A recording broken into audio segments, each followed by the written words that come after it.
नमो नमः प्रिय छात्रगण, मैं कांचन नारखेड़े संस्कृत शिक्षिका आप सभी का स्वागत करती हूँ।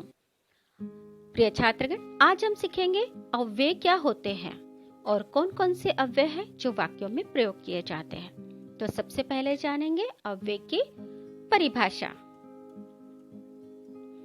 सदृशम त्रिषु लिंगेषु सर्वासु च विभक्तिषु वचनेषु च सर्वेषु यन्नवेति तदव्ययम्।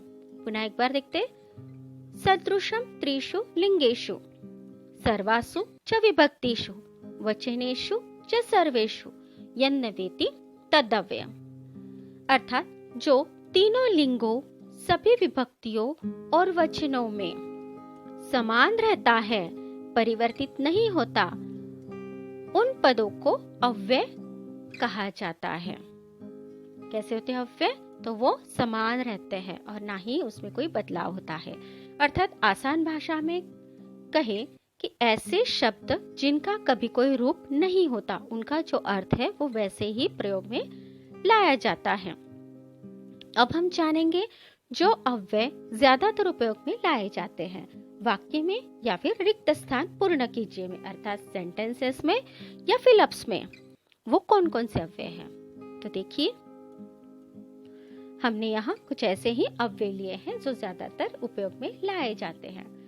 पहला है अपि, इसका अर्थ है भी, एकदा एक बार, बहिः बाहर, इतस्ततः इधर उधर, माँ मत या मना करना, सर्वत्र अर्थात सब जगह, यदा जब, तदा तब, कुत्र कहाँ, कदा कब, कुतः कहाँ से, कथम कैसे, शनैः शनैः धीरे धीरे, श्वः आने वाला कल, यह बीता हुआ कल। छात्रगण, आप देख सकते हैं कि मैंने श्वः के साथ रुलूट लकार और यह के साथ लंग लकार लिखा हुआ है। सीधी सी बात है, अगर वाक्य रुलूट लकार का है अर्थात भविष्य काल का है, तभी हम वहाँ श्वः का प्रयोग करेंगे, क्योंकि श्वः अर्थात आने वाला कल, अर्थात फ्यूचर टेंस हो गया, रुलूट लकार हो गया, तो हम श्वः का रुलूट लकार में ही प्रयोग करेंगे। उसी प्रकार से यह अर्थात बीता हुआ कल, पास्ट टेंस हो गया, तो हम वाक्य में यह का लंग लकार में ही प्रयोग करेंगे। तो ऐसे सेंटेंसेस जहाँ भूतकाल का मतलब दिखाया जा रहा हो, क्रिया पहले से ही हो चुकी हो, तो हम यह अर्थात यस्टरडे अर्थात बीता हुआ कल लगाते हैं। उसी प्रकार से श्वः जो फ्यूचर टेंस का मतलब बताता हो, उस सेंटेंस में हम श्वः अर्थात आने वाला कल, यह अव्यय पद का उपयोग करते हैं और इनके साथ हम उसी लकार के अनुसार प्रत्ययों का अर्थात क्रियापदों का प्रयोग करते हैं।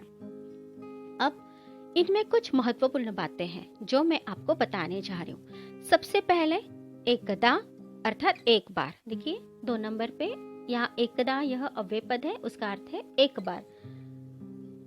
अर्थ से ही हमें समझ में आता है कि यह बीते समय की बात हो गई। तो हम सब फिलअप्स में एकदा यह भूतकाल के लिए ही उपयोग में लाएंगे।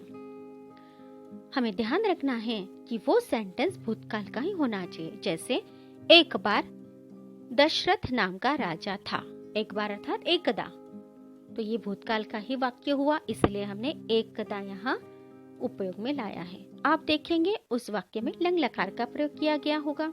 अगर वह वर्तमान काल या भविष्य काल का वाक्य है तो वहाँ एकदा यह अव्यय पद आ ही नहीं सकता।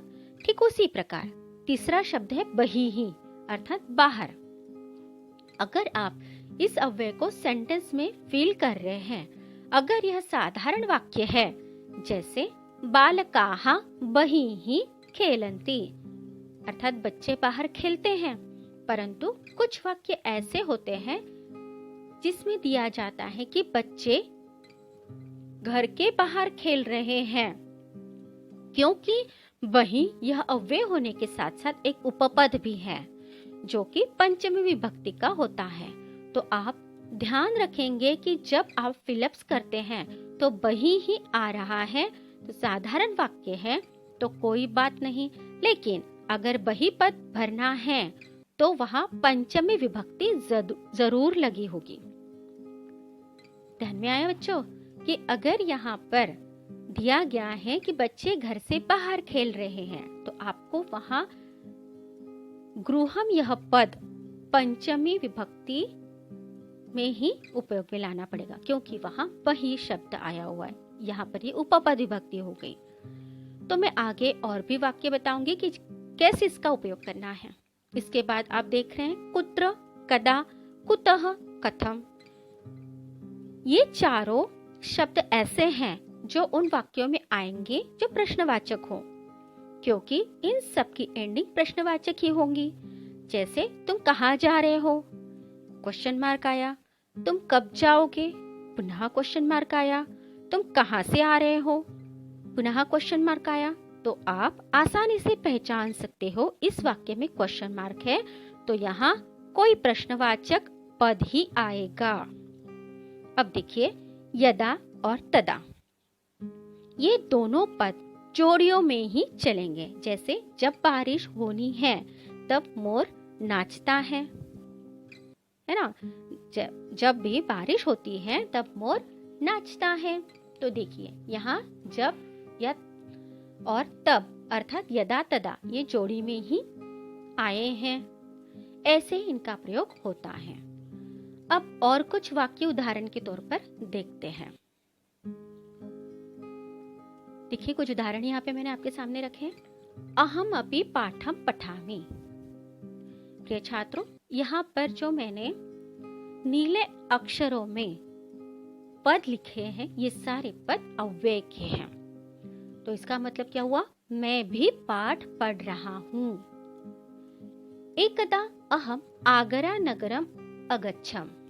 देखिए यहाँ पर क्या है, एकदा का उपयोग किया गया है।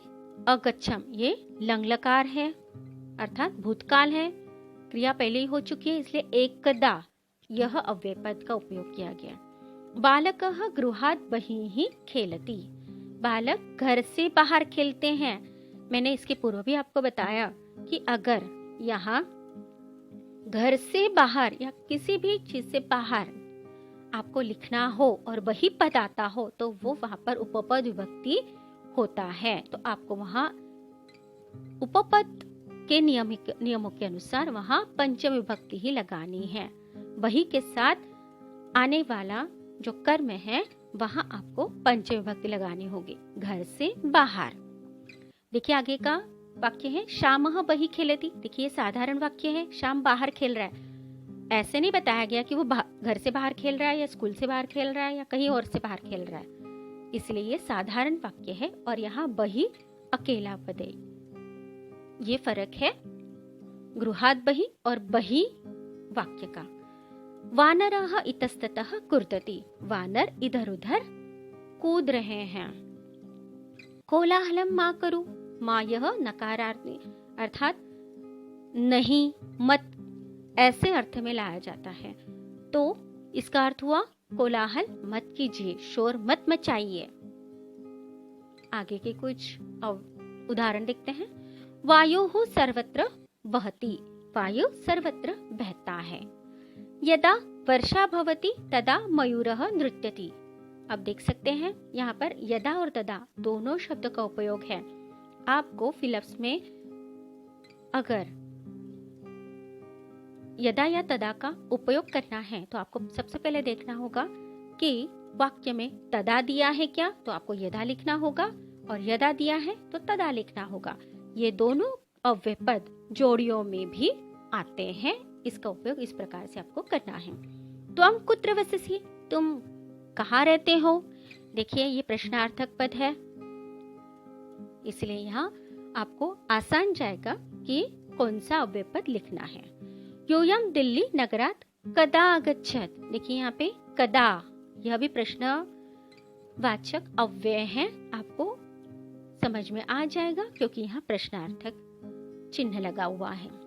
त्वं कुतः आगच्छसि। तुम कहाँ से आ रहे हो। देखिए यहाँ पे भी वैसा ही है, प्रश्नार्थक वाक्य है, तो आपको सिर्फ इन अव्यय पदों के अर्थ पता होने चाहिए ताकि आप सही से उपयोग कर सकें। आगे की उदाहरण देखते हैं। त्वं विद्यालयं कथं गच्छसि? तुम विद्यालय कैसे जाते हो? कच्छपः शनैः शनैः चलति। कछुआ धीरे धीरे चलता है। धीरे धीरे के लिए शनैः शनैः यह अव्यय पद उपयोग में लाए जाते हैं।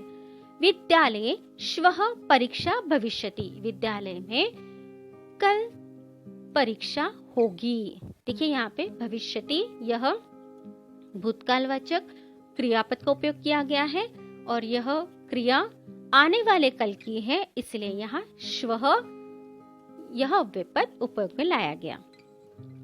यह मम जन्मदिवसः अभवत्। कल मेरा जन्मदिवस था। देखिए यहाँ पे यह का इस अव्यय पद का उपयोग भी हमने लंग लकार के अनुसार ही किया है, क्योंकि जो क्रिया हो चुकी है वहां हम यह अर्थात बीता हुआ कल इस अव्यय पद का उपयोग करेंगे।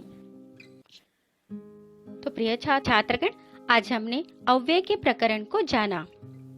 संस्कृत वाक्यों में अव्यय पदों का प्रयोग कैसे किया जाता है ये देखा। यहाँ हमने कुछ चुनिंदा अव्यय पद ही देखे हैं। ऐसे अनेकों अव्यय पद हैं, आप उन्हें अर्थ सहित याद करें तथा संस्कृत वाक्यों में प्रयोग कर अभ्यास करें। तब तक के लिए धन्यवाद।